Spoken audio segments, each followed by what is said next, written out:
খুঁটিতে সজোরে অটোর ধাক্কা, গুরুতর জখম হলেন 4 জন অটোযাত্রী। ঘটনাটি ঘটেছে ক্যানিং বারুইপুর রোডে।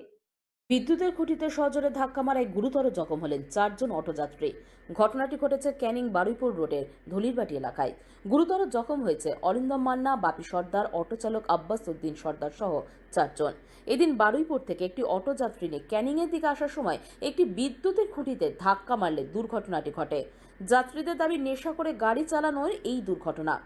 অটো চালক আব্বাস উদ্দিনের দাবি, নেশা করে তবে রাত জেগেছিলাম, অটো চালানোর সময় একটু ঘুমিয়ে পড়েছিলাম, তখনই দুর্ঘটনা ঘটে। অন্যদিকে জখম যাত্রীদের মধ্যে বাপি সর্দারের অবস্থা আশঙ্কাজনক।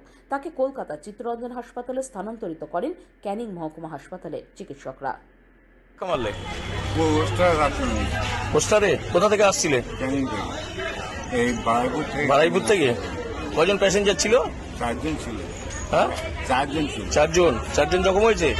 না, 2 জন জখম হয়েছে। তোমার নাম কি? আব্বাস উদ্দিন সর্দার। গাঁজা খেয়েছিলে?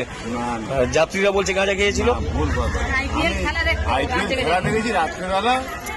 তোমার অটোতে যারা এসছে তারাই বলছে যে গাঁজা খেয়েছিল, উল্টো পাল্টা চালাচ্ছিল। সারা রাত ধরে সকাল 7টার সময় গ্যাস করে, রাত 12টার সময় গ্যাস করে এসে ঘুমিয়েছি। এসে এবার সকাল থেকে লাইন দিয়ে ফার্স্টই পেলাম।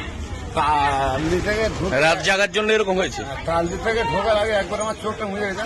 এবার চোখে জল দিয়ে ছেড়ে আমি এইটুকু আর 15 মিনিট যাবো। তাহলে যেটা বলছে গাঁজা খাওয়া এটা ভুল। স্যার ভুল ওটা। ও গেছিল বারাইপুর কাজে। হ্যাঁ, বারাইপুর কাজে গেছিল সকালবেলা।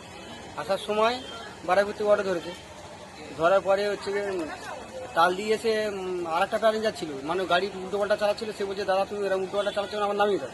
সে বেলে গাছে নেমে গেছে। অন্য অটোর পিছনে আস্তে আস্তে এবার এই অটোটা, সামনে অটোটা মানে আপনার চলে এসে তালদি কাছে এসে আসার পরেই মোটামুটি পোস্টারে ধাক্কা মেরে দিয়েছে।